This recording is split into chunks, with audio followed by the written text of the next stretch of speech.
오늘 본문의 말씀을 가지고 받은 말씀대로 증거하는 성도라는 제목으로 함께 말씀 나누도록 하겠습니다.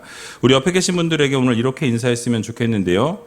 말씀하신 대로 증거하는 성도가 됩시다. 말씀하신 대로 증거하는 성도가 됩시다. 정말 오랜만에 이 자리에 서게 되어서 기쁘고요. 역시 목회자는 강단에 서야 될 것 같습니다. 힘이 넘치는 것 같고 기쁨이 넘쳐나는 것 같고 또 기대가 넘쳐나는 것 같습니다. 엊그저께 화요일이죠. 지난 화요일에 이제 저녁 때 귀국을 했고요.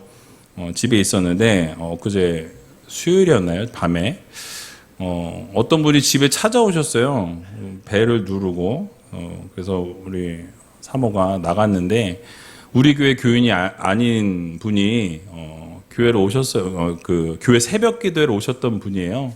근데 오셨던 분인데 헌금을 모아서 선교 헌금이라고 우리 교회 봉투에다가 담아가지고 가져오셨어요. 그래서 제가 나중에 물었더니 우리 교회 이제 지금은 안 오시더라고. 새벽에 안 오시는데 다른 교회를 정하셔서 다른 교회에 이제 출석하고 계신다고 하면서 헌금을 모으셔가지고 갖고 오셨다라고 이야기하시더라고요. 그 마음을 생각해 보니까 우리 교회 늘 새벽에 오셔서 기도하시면서 그 감사했는지 또 하나님 앞에 그 은혜를 받았는지 이렇게 귀하게 헌금을 주셨어요. 무려 100만 원이나 이렇게 주셨더라고요. 근데 이름도 없어요. 제가 이름도 몰라요. 사실 그 권사님인데 이름도 모르고. 근데 본인 교회에 등록하셨으면 그 교회에 헌금하시지 왜 우리 교회에 헌금하셨을까 생각해 보니까 새벽에 와서 은혜 받은 그 은혜가 커서 아마 그렇게 예물을 드리고 싶어서 개인적으로 찾아오시지 않았나라는 생각이 듭니다. 여러분 정말 하나님의 은혜는 차고 넘치고 우리가 생각한 것 이상으로 부어주시는 하나님이십니다. 그래서 저도 이 한 달의 시간 동안 정말 하나님의 은혜를 다시 한번 깊이 경험하는 시간이었고요. 모든 정말 성도님들의 기도와 사랑으로 한 달 동안 미주 선진교회를 잘 탐방하고 또 안식의 시간을 가졌습니다.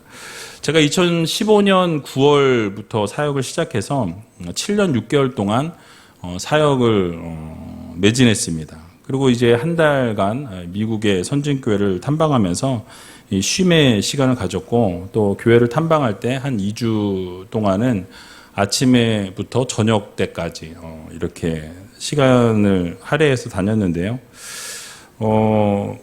이 7교회의 담임 목사님들이 같이 갔어요. 각자 지금 목회를 잘하고 계신 목사님들과 함께 동행했는데 대부분 이제 공통점이 있었어요. 공통점이 있었는데 뭐냐면 다 목회를 하면서 골병이 들었더라라는 거예요.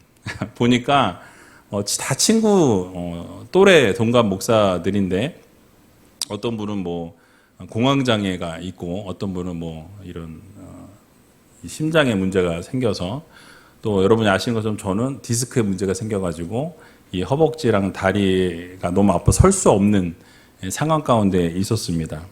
근데 이 쉼이 정말 절실하게 필요했다라는 생각을 하게 되었고요.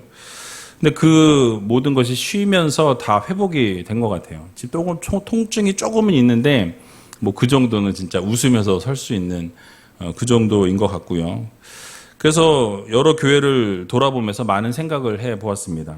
우리 교회도 지역사회에 필요한 교회가 되어야 되겠다라는 생각을 해 보았고요. 또 성도들의 필요를 채워주고 또 스스로 사역할 수 있도록 공간을 만들어주는 교회가 되어야 되겠다라는 생각도 해보았습니다. 어쨌든 지역을 섬기고 영적인 도움을 주고 영혼을 구원하고자 하는 그 열정, 그런 것에 최선을 다하고 앞장서는 교회가 되어야 되겠다라는 마음을 가졌습니다. 근데 또 이렇게 뭐 세미나나 어디 뭐 이렇게 갔다 와서 뭔가를 막 바꾸고 뭐 또 막 이렇게 하게 되면 목사님 어디 나갈 때마다 이제 겁이 나죠. 나갔다 오면 또 뭘 바꿀까, 뭘 어떻게 할까 이런 생각이 들지 모르겠는데 갑자기 바꾸진 않을 거예요. 서서히 바꿀 거고 하나씩 하나씩 바꿀 생각입니다. 어쨌든 교회가 존재해야 하는 이유는 여러분이 아시는 것처럼 영혼 구원입니다. 영혼을 구원하기 위해서 우리 우이제일교회가 하나님의 구원의 방주 역할을 정말 잘 감당할 수 있도록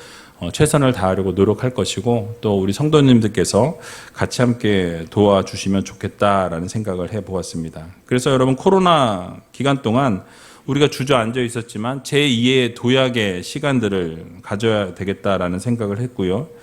그래서 하나하나 회복을 하고 이렇게 우리가 도약해 나갈 때 정말 적극적으로 동참해 주시고, 또 하나님의 은혜와 사랑 안에서 건강하게 성장하는 우이제일교회가 되었으면 좋겠습니다. 어쨌든 여러분이 너무나 보고 싶었고, 여러분들 이 자리에서 뵙게 되어서 너무나 좋았고, 또 강단이 너무 그리웠습니다. 정말 주님의 이름으로 사랑하고요. 아까 너무 반겨주셔서 너무 감사했고, 조혜진 집사님 반가웠어요. 어쨌든 우리 중고등부 친구들 아까 잠깐 만났는데 막 뭐 하트 뿅뿅 하고 뭐 아주 막 너무 뭐 목사님 보고 싶었다고, 뻥이었겠지만 너무 반겨줘서 저도 너무 반갑고 좋았습니다. 오늘 살펴볼 말씀은요, 지난 시간에 이어서 사무엘상 3장 말씀을 같이 살펴보려고 하는데요. 오늘 15절 한 절 말씀이지만 이 한 절 가운데 우리에게 중요한 영적 메시지를 던져주고 있기에 이 말씀을 붙들고 같이 함께 은혜를 나누고자 합니다. 여러분, 15절 말씀을 같이 한번 읽어보도록 하겠습니다. 사무엘이 아침까지 누웠다가 여호와의 집 문을 열었으나 그 이상을 엘리에게 알게 하기를 두려워하더니. 아멘. 여러분, 사무엘은 하나님께서 엘리의 집안을 어떻게 심판하실 것인가에 대해서 분명하고 명백하게 말씀하셨습니다. 단호하게 말씀하셨어요. 그 엘리의 가정을 다 멸망시키시겠다라는 메시지를 이 사무엘을 통해서 전하셨다라는 것이죠. 자, 그런데 오늘 본문을 보게 되니까 사무엘이 아침에 일어나게 될 때 여호와의 집의 문을 열었다라고 이렇게 설명하는 것을 보게 되죠. 자, 사무엘의 입장에서 보면 여러분, 성전에서 계속해서 일을 했지만 그 사무엘이 하나님의 음성을 그동안 듣지 못했던 것을 우리는 알 수 있습니다. 직접 들은 적이 없었고 처음으로 하나님의 음성을 들었는데 그 들은 음성이 심판의 메시지였어요. 엘리의 가정을 심판하시겠다, 영원히 멸망시키겠다라는 하나님의 메시지였다라는 거죠. 그러니까 살아서 역사하시는 하나님을 직접 체험하는, 어떻게 보면 사무엘에게는 아주 귀한 그런 영적인 경험이었다라는 말씀이, 물론 듣기 좋은 메시지였다면 더 좋았겠지만 이 엘리 가정을 심판하겠다라는 이 심판의 메시지를 사무엘이 듣게 된 것입니다. 그리고 이 메시지는요, 그 사무엘에게는 어떻게 보면 엘리 가정을 이제 대신해서 너를 세우겠다라는 이 하나님의 음성과도 같았다라는 거죠. 그러니까 이스라엘의 지도자로 내가 이제 세우겠다라는 하나님의 메시지가 사무엘에게 전달이 되어졌던 것입니다. 그래서 여러분 생각해 보면 이 사무엘이 막 생각이 없고 행동을 아무렇게 하는 사람이었다면 이 성전의 문을 이제 열기가 귀찮다, 내가 그깟 일을 하려고 내가 어떻게 이렇게 있었냐, 이제는 하나님이 나를 세우실 건데 내가 이제 이런 일은 그냥 던져버리겠다, 하고 싶지 않다라고 얼마든지 할 수 있는 상황이었습니다. 그러니까 예전에 사무엘이 아니다라고 말하면서 어떻게 하죠? 좀 교만해지고 우쭐거리면서 이제는 그 엘리의 자리가 나의 자리가 되는 그런 상황에 놓여 있다라는 것이죠. 자, 그런데 사무엘이 어떻게 했다고 말씀합니까? 이전과 조금도 다를 바 없이 아침에 일어나 이전에 하던 대로 그대로 성전의 문을 열고 자신이 해야 될 그 일에 대해서 최선을 다했다라고 성경은 오늘 말씀하고 있는 것입니다. 기록되어 있지는 않지만 아마도 이전에 했던 대로 청소도 하고 성전을 치우고 하던 일을 바쁘게 계속해서 정리하고 여러 가지 자신에게 주어졌던 모든 일들을 그냥 환경과 상황이 바뀌었지만은 그래도 끝까지 열정적으로 열심으로 최선을 다했던 것을 우리는 알 수 있다라는 거예요. 이런 모습이 보여주고 전달해주고 있는 것이 무엇입니까? 그가 겸손했다라는 것과 어떤 상황 가운데서도 평상심을 그대로 유지하는 모습을 우리에게 보여주고 있는 것입니다. 그러니까 상황이 달라졌고 이제는 자리가 높아지고 누가 봐도 부러워할 만한 그런 상황이 되었던 이 사무엘이었지만은 교만하지 않았다라는 거예요. 자신을 드러내지 않았다라는 거죠. 그런 상황 가운데서 자기를 어떻게 보면 나타내고 우쭐할 수 있는 상황 가운데 있었지만은 그렇게 하지 아니하고 자신이 원래 자신에게 주어졌던 일에 최선을 다하는 사무엘의 모습을 보여주었다라는 말씀이. 자, 여러분, 우리의 모습은 어떠합니까? 조금만 상황이 달라지고 또는 다른 사람보다 조금 좋은 환경에 주어지고 또 이렇게 우리에게 무엇인가가 좋은 일들이 막 생기게 되면 우리는 우쭐하게 돼요. 교만하게 되고요. 우리 자신을 좀 드러내려고 하고 우리를 좀 나타내려고 하는 것이 우리의 모습이고 우리의 어떤 습성이다라는 거예요. 근데 여러분, 하나님께 쓰임을 받게 되거나 또는 놀라운 은혜를 체험하고 경험하거나 또 하나님으로부터 인정을 받고 하나님의 그 기적을 체험하고 놀라운 역사와 능력을 경험하게 되었을 때 우리의 모습은 어떠했는지 여러분 자신 한번 돌아보시기 바랍니다. 아마 때로 그런 상황 가운데 놓이게 되면 나도 모르게 나를 더 드러내려고 하고 때로는 그것으로 인해서 영적으로 나보다 못한 사람을 보게 되면 무시하는 그런 경향이 있게 된다는 거예요. 뭐라도 되는 것처럼 나서고 또는 막 말하고 막 대하고 막 하는 멋대로 행하는 사람들이 있다라는 사실이에요. 때로는 우리가 직분을 받거나 때로는 우리가 어떤 소명을 받거나 섬기는 자리로 하나님께서 부르시면 그 섬김에 정말 우리를 낮추어서 섬겨야 하는데도 불구하고 어떻습니까? 나를 자꾸 드러내려고 하고 내가 부르심을 입었으니 나는 너보다 낫다라는 생각에 자꾸 나를 높이려고 하는, 교만하려고 하는 모습이 우리 가운데 있다라는 말씀이. 그래서 여러분, 우리를 내세우고 우리를 드러내고 어떻게 하면 우리가 좀 잘난 그런 모습을 보이고자 하는 것이 우리의 모습이지만 오늘 본문에 나오는 사무엘 어떠했습니까? 어떤 상황과 형편이든지 평정심을 유지했고 자기의 겸손함과 그대로 그 자신이 했던 일을 그대로 유지해 나가는 그런 모습을 우리에게 보여주고 있다는 사실이에요. 그러니까 하나님께서 부르시고 말씀하시고 미래를 보여주셨고 언약을 맺어주셨음에도 불구하고 전혀 변함이 없이 이 평상심을 유지해 나가는 것을 보게 됩니다. 조금의 변화도 있지 않고 조금의 달라진 모습도 없었고 자신에게 주어진 사명을 그대로 감당하는 모습을 우리들에게 보여주고 있다는 사실이. 어떤 상황 가운데서도 마음을 지키고 평상심을 유지하면서 겸손하게 하나님의 사명을 감당하는 것이 바로 지혜다라는 거죠. 그게 바로 하나님이 우리들에게 말씀하시는 성도들의 모습이라는 거예요. 잠언 18장 12절에 보니까 우리들에게 이렇게 말씀하고 있는 것을 보게 됩니다. 같이 한번 읽어보겠습니다.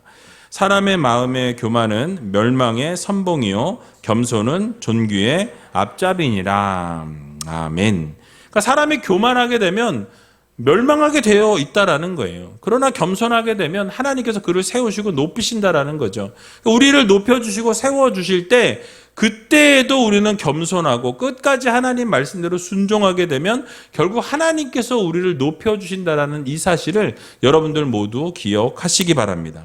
그래서 고난이 찾아오고 환난이 찾아오고 어려움이 찾아올 때도 끝까지 하나님을 경외하고 하나님을 끝까지 붙들고 겸손하고 온유하게 하나님을 바라볼 줄 아는 성도들이 되어야 한다라는 사실이에요.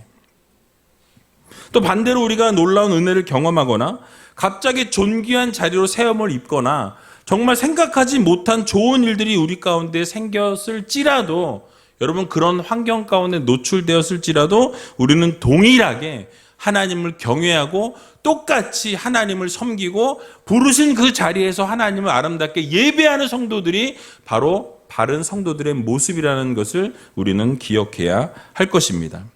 그래서 여러분 하나님께서는 우리의 삶에 늘 그렇게 될 때 동행하시고 기적을 베푸신다라는 이 사실을 여러분도 오늘 마음 깊이 새기시고 사무엘처럼 변함없는 모습으로 하나님을 섬기고 하나님을 예배하고 하나님 앞에 겸손하게 나아갈 수 있는 귀한 우이제일교회 모든 성도님들이 다 되시길 주님의 이름으로 간절히 축원드립니다. 또 한 가지 본문에 생각해 볼 수 있는 것이 있는데요. 이 사무엘이 어떻게 행동했는지를 우리 다시 한번 생각해 볼 필요가 있습니다.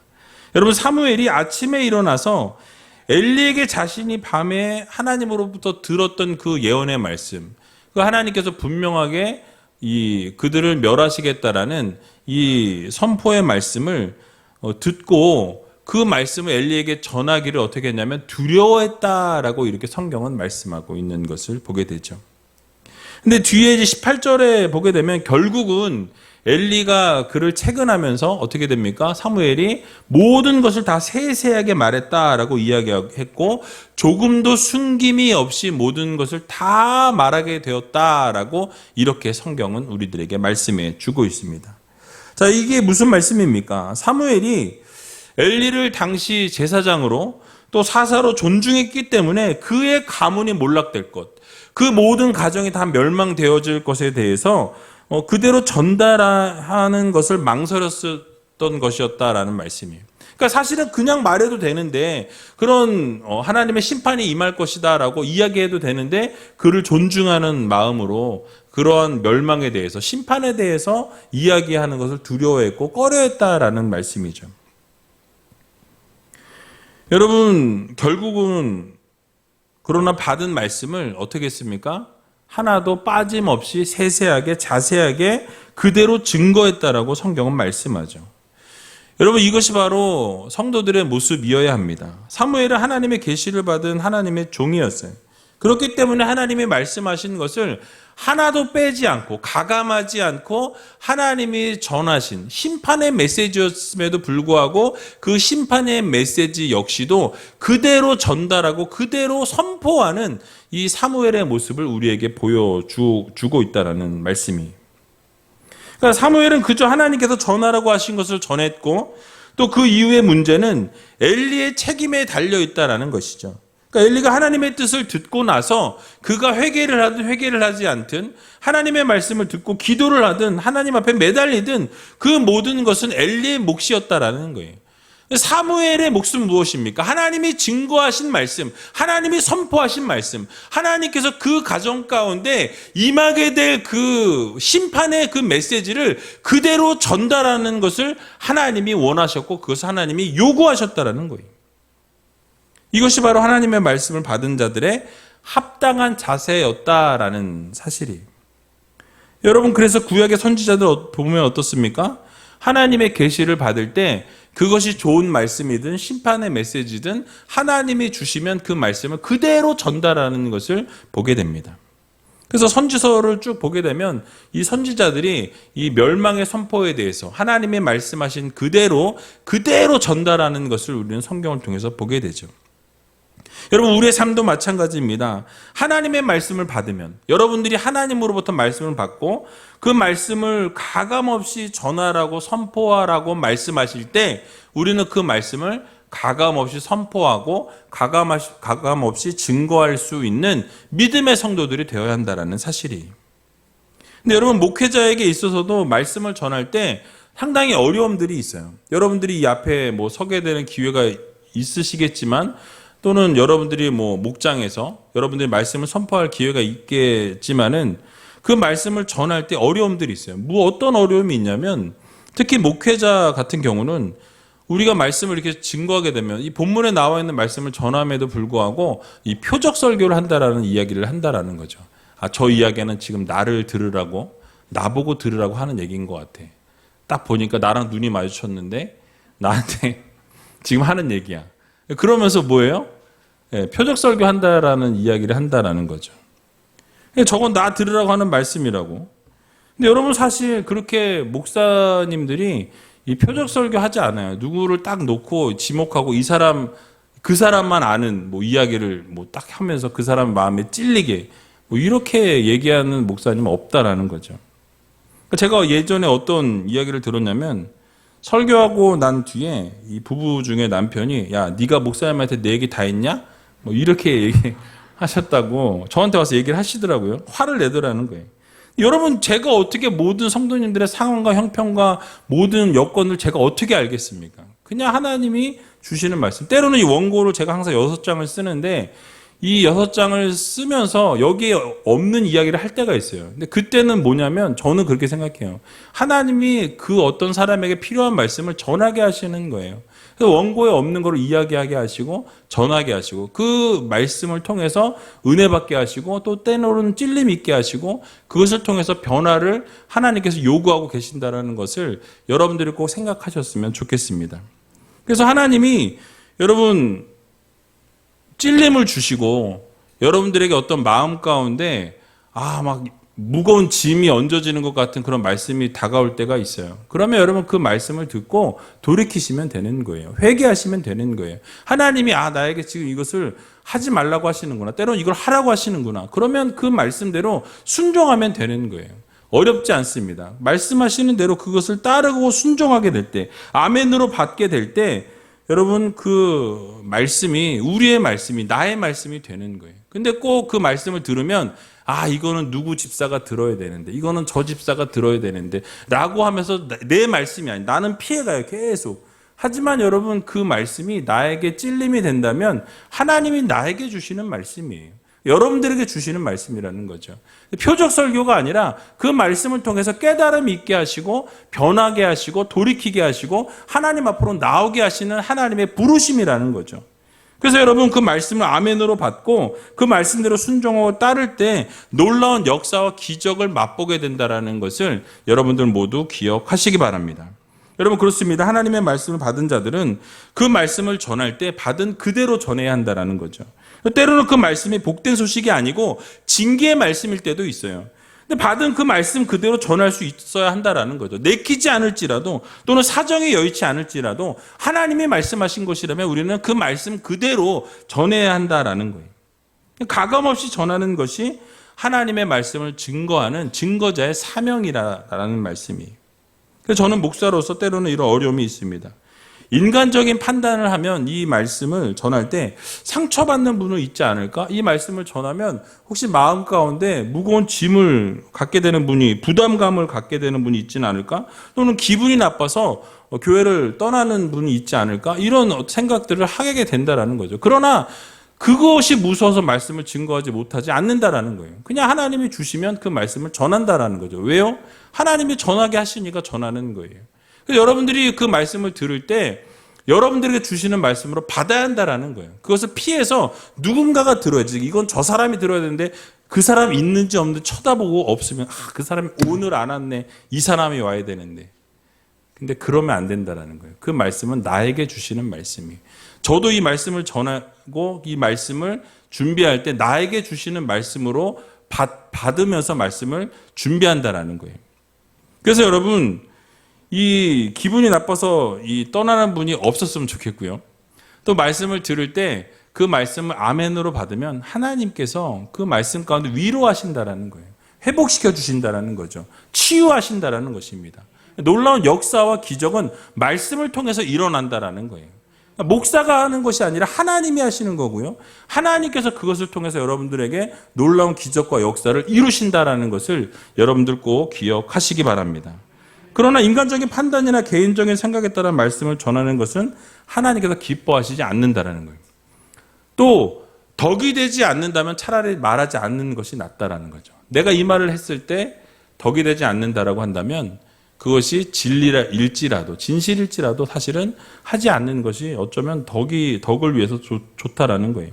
그래서 저는 목회자로서 하나님께서 허락하신 말씀이라면 또 가감없이 담대하게 증거하는 증거자의 사명을 가진 성도들이 되어야 한다라고 생각합니다. 그래서 성경에서 말씀을 더하거나 뺄 때에 우리에게 재앙이 임하게 되고 또 거룩한 성에 참여함에 대해서 제하시겠다라고 경고하는 말씀이 있어요. 바로 요한계시록에 나와 있는데요. 요한계시록 22장 18절에서 19절에 보면 이렇게 우리들에게 경고하고 있는 것을 보게 됩니다. 같이 한번 읽어보도록 하겠습니다. 내가 이 책의 예언의 말씀을 듣는 각인에게 증거하노니 만일 누구든지 이것들 외에 더하면 하나님이 이 책에 기록된 재앙들을 그에게 더하실 터이요 만일 누구든지 이 책의 예언의 말씀에서 제하여 버리면 하나님이 이 책에 기록된 생명나무와 및 거룩한 성에 참회함을 제하여 버리시리라. 아멘. 여러분 뭐라고 말씀합니까? 하나님께서 우리 마음대로 이 책에 있는 것을 어떻게 해요? 더하면 마음대로 막 덧대요.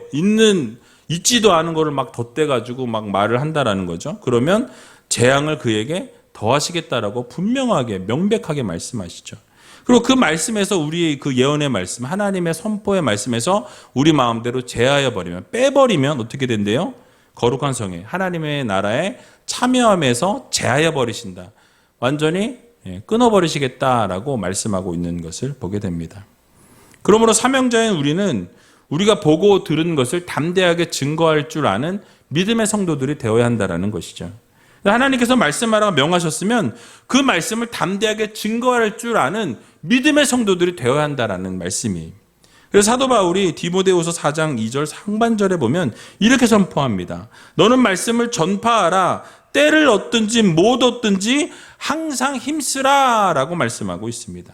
그러니까 때를 얻든지 얻지 못하든지 증거하라는 거예요. 우리는 그저 증거하는 것이고 그 증거한 이후의 모든 것은 하나님께서 그것을 책임져 주시고 성령께서 역사하여 주신다라는 것을 우리들에게 교훈해 주고 있는 말씀입니다. 그래도 하나님께서 예레미야 선지자에게도 이렇게 말씀하시는 것을 보게 되죠. 예레미야 1장 7절에 나와 있는데요. 같이 한번 읽어보겠습니다. 여호와께서 내게 이르시되 너는 아이라 하지 말고 내가 너를 누구에게 보내든지 너는 가며 내가 내게 무엇을 명하든지 너는 말할지니라. 아멘. 그러니까 예레미야가 나는 아이라 이야기하지 말라는 거예요. 하나님이 전하라 하시면 누구에게 보내든지 누구에게든지 가서 하나님이 전하라 하시면 그대로 전하라고 말씀하고 있어요. 증거하라고 말씀하고 있다는 것이죠. 그러니까 여러분 하나님이 전하라고 하시면 그 전하라고 하신 그 말씀을 그대로 증거할 수 있는 믿음의 성도들이 되어야 한다는 거죠. 그러니까 때를 얻든지 얻지 못하든지 우리의 생각이 중요한 것이 아니라 하나님의 명령이라면 그 명령대로 순종할 줄 아는 믿음의 자녀들이 되어야 한다라고 말씀하고 있는 것입니다. 이번에 제가 미국의 선진교회를 방문해 보니까 여전히 부흥하고 성장하는 교회들은 여전히 부흥하고 성장하는 것을 보았어요. 그러니까 이 코로나 팬데믹으로 인해서 미국에서도 상당히 한 20-30%의 성도들이 떠났고 교회가 이렇게 주저앉은 교회들이 많다라는 이야기를 들었습니다. 근데 지금 많이 회복이 되었고 성장하는 교회, 특별히 젊은이들이 많이 모이는 교회들을 많이 가봤는데 그 교회는 공통점이 있었다라는 거죠. 공통점이 무엇이었냐면 그 지역에 있는 사람들의 필요를 교회가 채워주는, 그러니까 정부에서 채워주지 못하는 것들을 교회에서 채워주고 특별히 영적인 것들을 케어해 주니까 이 성도들이 모이더라라는 것이죠. 그래서 여러분 젊은이들로 가득한 교회가 있고 또 어떤 교회는 성장을 멈추고 쇠퇴하는 교회가 있더라는 거죠. 그러니까 하나님의 명령을 수행하고 하나님의 뜻대로 행하게 되면 부흥과 성장은 하나님이 책임져 주신다는 것을 여러분들이 꼭 기억하시기 바랍니다.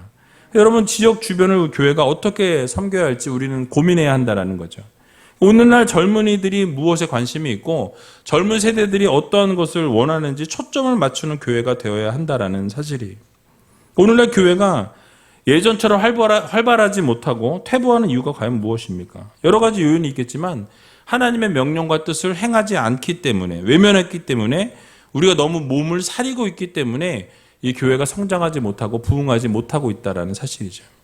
그러니까 사무엘처럼 이 상황을 초월하고 극복하고 전하라 하신 말씀을 담대하게 증거하는 성도들이 되어야 하는데 우리는 어떻습니까? 여전히 주변의 상황에 따라서 움츠러들고 제압을 당하고 눈치를 보고 그러다 보니까 교회가 성장하기가 어려워진다는 거예요. 회복하기보다는 오히려 움츠러들 수밖에 없다라는 것을 우리는 기억해야 한다는 것이죠. 그러므로 우리는 하나님께서 전하라 명하신 이 복음을 이 전하는 일에 담대하게 전할 수 있는 믿음의 성도들이 되어야 할 것입니다. 주변에 여러분 믿지 않는 분들에게 예수 그리스도의 복음을 증거할 수 있는 복음 전도자들이 되어야 한다는 것이죠. 그들이 듣든지 아니 듣든지 믿든지 아니 믿든지 우리는 그저 전하는 거예요. 왜냐하면 성령님께서 그들을 만져주시고 그 복음이 증거되었을 때 성령께서 그 마음을 움직여 주실 때 여러분 그들이 돌아오게 되고 그들이 회복되게 되고 놀라운 역사와 기적을 맛보게 된다는 것을 여러분들 모두 기억하시기 바랍니다. 책임을 누가 지세요? 하나님이 지신다라는 거죠. 그러니까 우리는 그저 증거하는 도구일 뿐이에요. 하나님 말씀을 전하면 하나님께서 그 말씀을 듣게 하시고 보게 하시고 열려지게 하시고 놀라운 역사와 기적을 하나님이 만들어 가신다라는 것을 여러분들 모두 마음 깊이 새기시기 바랍니다. 그렇습니다. 교회의 부흥은 우리에게 달려있는 것이 아니에요. 교회의 부흥은 누구에게 달려있습니까? 하나님께 달려있다라는 거죠. 여러분, 하나님의 교회는 하나님이 책임지십니다. 그러니까 하나님께서 이끌어 가시고 하나님께서 모든 것을 주관하시는 거지 사람이 할 수 있는 것이 아니다라는 거예요. 여러분, 교회는 우리의 것이 아니에요. 내 것이 아니에요. 누구의 것입니까? 하나님의 것이에요. 근데 하나님의 것이기 때문에 하나님의 교회에 대해서 하나님이 책임지신다라는 거죠. 하나님의 사역을 우리가 감당하면서 하나님의 마음을 기쁘게 해드릴 때 하나님께서는 우리에게 복을 주시고 또 우리에게 놀라운 역사를 이루시고 교회를 부흥케 하시고 성장케 하신다라는 이 사실을 여러분들 모두 마음 깊이 새기시기 바랍니다. 그러므로 이제 앞으로 우리 우이제일교회는 지역사회를 섬기고 또 지역의 이 피로를 채워주고 노력하고 또 동시에 하나님의 복음을 증거하는데 앞장서고 최선을 다하는 교회가 되기 위해 여러분 최선을 다하고 노력을 했으면 좋겠습니다.